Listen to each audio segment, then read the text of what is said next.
It is December 30th, 2016. And over the course of the last couple of days, I've noticed that there's a wealth of information coming out from a multitude of YouTube channels that are legitimately trying to decipher everything that is going on here on Earth. So I decided to bring back a video of mine that I published about a month ago, and we'll get to that video because I've included it in this presentation. But what you're about to see scrolling across your screen right now is a photograph imaged at the Palomar Observatory in 1994 of a brown dwarf star.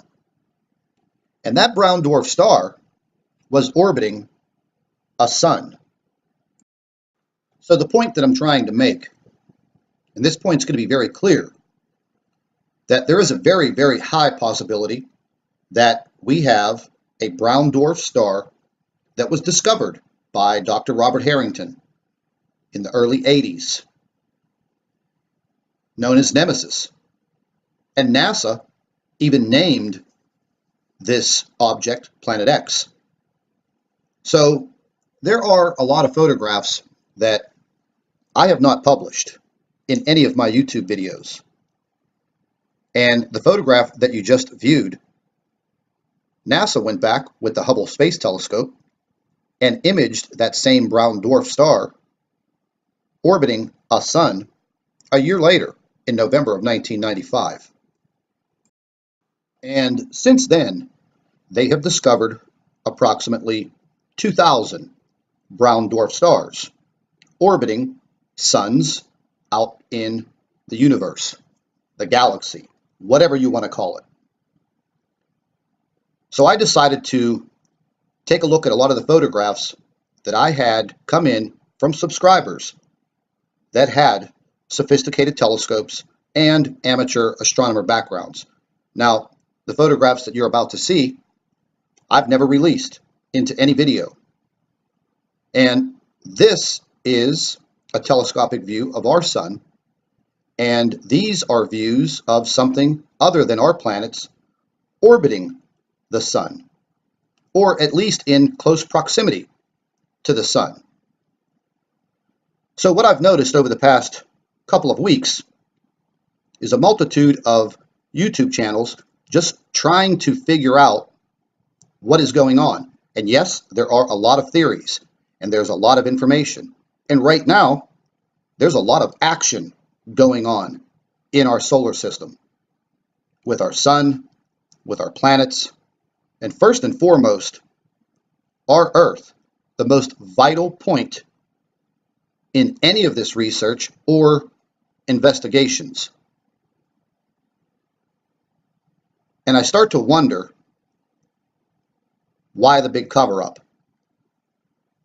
Why can't NASA and the world governments just come out and say, this is what we found, this is when we found it, and these are the circumstances? Now, every single video that I have put out, there's a group that tries to debunk all of this information. And that's perfectly fine by me, because everybody has a right to their own opinion. I'm simply searching for answers like others. And I've noticed now these groups of debunkers are now trying to go after other YouTube channels that are coming upon some very credible information. And it's sad to say that these people call themselves human beings, part of humanity. And in actuality, they're not. They're trying to hide what is out there. And the bottom line is, there's something out there. The world governments know about it. Maybe not all of them, but the key players know what is out there, and they know the inevitable. So I'm going to bring back this video that I recorded about a month ago, and let's just take a watch and see what is being discovered.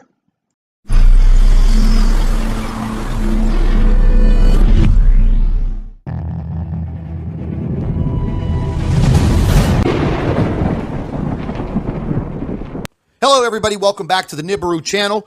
It is December 3rd, 2016, and we've come across what I think is some of the most damning evidence that I have seen in 13 years investigating Planet X.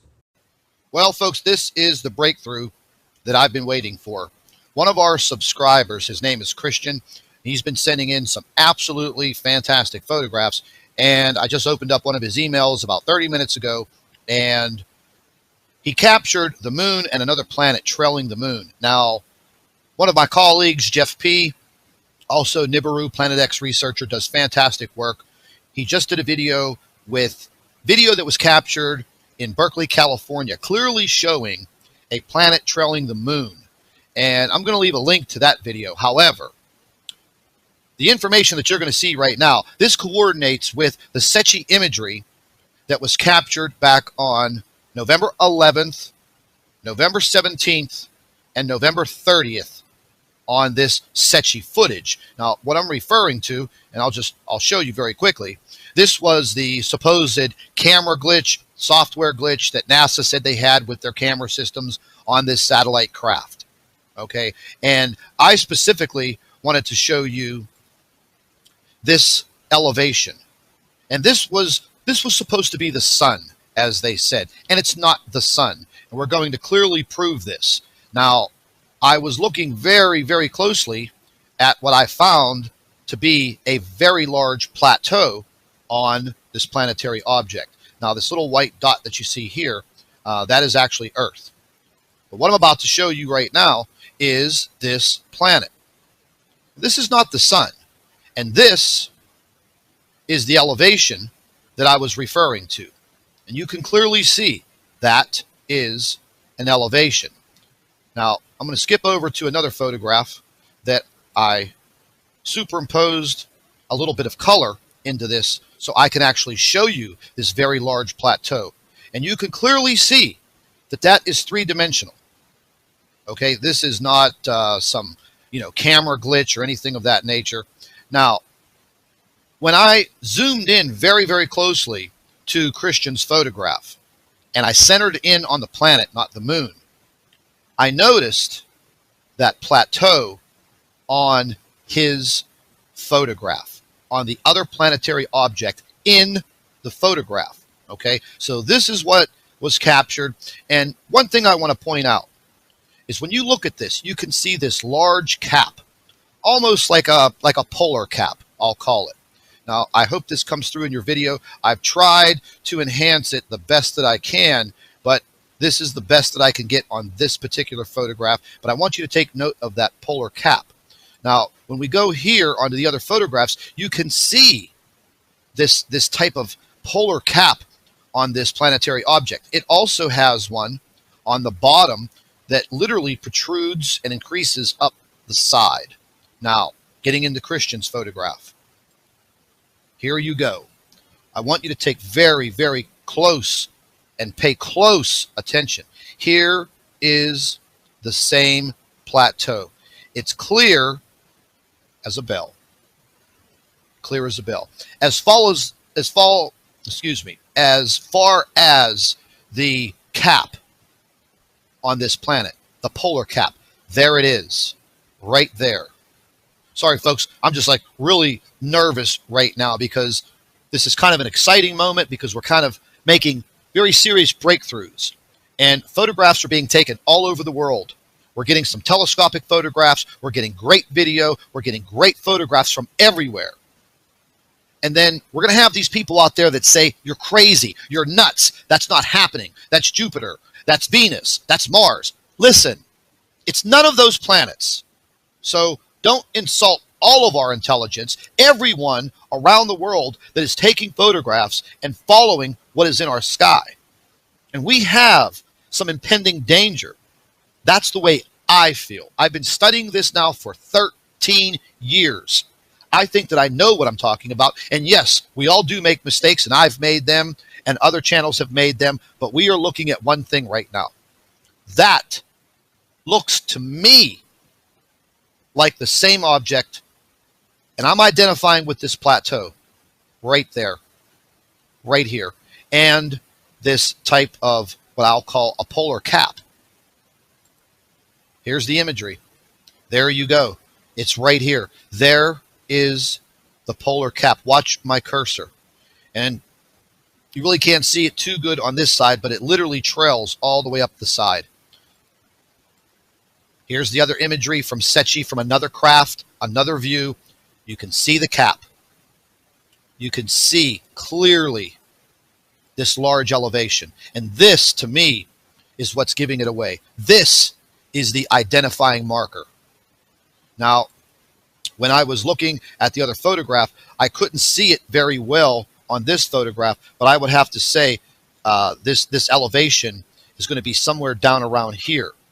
And the planet's naturally rotating, but you can see clearly this planet has some type of a polar cap on the top of it. It's absolutely amazing. And at the same time, you know, this situation it's very scary. Now, I tried many different filters on the photograph that Christian sent in. And as I, moved the filters back and forth, and I tried many different filters, this was the best one that I could come up with that clearly shows and defines that polar cap and this large plateau of land. And once again, I mean, it's almost an identical match as far as how clear these photographs are. Now, naturally, the NASA footage is going to be much more clear, but listen, I don't know how much more evidence that you could possibly want to say there is something in our solar system that should not be there. And nobody is saying anything about it. They just want you to be Donnie Downer and Debbie Downer, and they just want you to just go about your daily life and not look up in the sky. Well, guess what? We're all looking up in the sky. Now there's probably millions of us looking up in the sky, and we are taking photographs, and we are catching the mistakes that NASA is making, and they think, oh, okay, well, we'll just tell them that it's a camera glitch. Well, guess what? The camera glitch that Secchi had on November 17th and November 30th. So now you're going to tell me that this gentleman that subscribes to our Nibiru channel, his camera just had a glitch, and by chance, it just had some of the same identifying markers that the Secchi footage had. Come on now. We're not that stupid. I believe all of us are very intelligent, and we are collecting the information from all over the world. And I want to touch on something else very quickly. Okay? The earthquakes that are crackling all across our globe. There was an earthquake today in France. In France, of all places. When was the last time that anybody heard of an earthquake in France? The earthquakes are swarming up the the west coast of the United States through California and up into Alaska. I'm very passionate about what I'm doing here because I don't feel that we should be lied to anymore. I feel that we should have disclosure, 100% disclosure, and we're not getting it. The time is now. Keep sending your photographs in. Keep looking up in the sky. If you see something unusual, take a photograph of it, and we'll investigate it.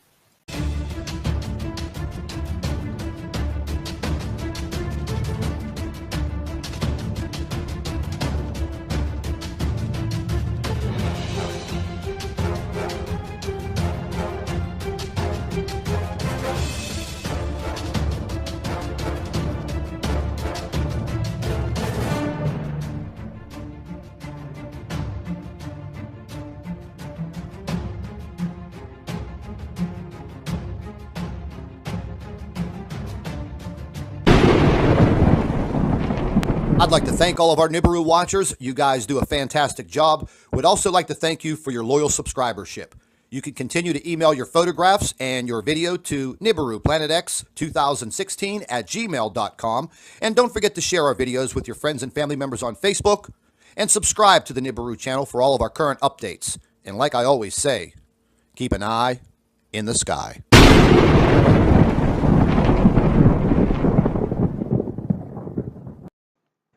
Hello everybody, welcome back to the Nibiru channel. It is December 30th, 2016. And over the course of the last couple of days, I've noticed that there's a wealth of information coming out from a multitude of YouTube channels that are legitimately trying to decipher everything that is going on here on Earth.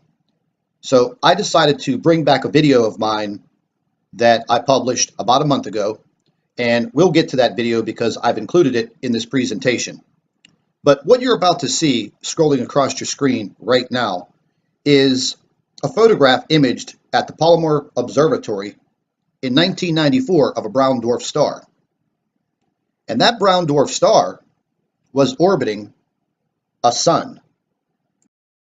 So the point that I'm trying to make, and this point's going to be very clear, that there is a very, very high possibility that we have a brown dwarf star that was discovered by Dr. Robert Harrington in the early 80s, known as Nemisis. And NASA even named this object Planet X. So there are a lot of photographs that I have not published in any of my YouTube videos. And the photograph that you just viewed, NASA went back with the Hubble Space Telescope and imaged that same brown dwarf star orbiting a sun a year later in November of 1995. And since then, they have discovered approximately 2,000 brown dwarf stars orbiting suns out in the universe, the galaxy, whatever you want to call it. So I decided to take a look at a lot of the photographs that I had come in from subscribers that had sophisticated telescopes and amateur astronomer background.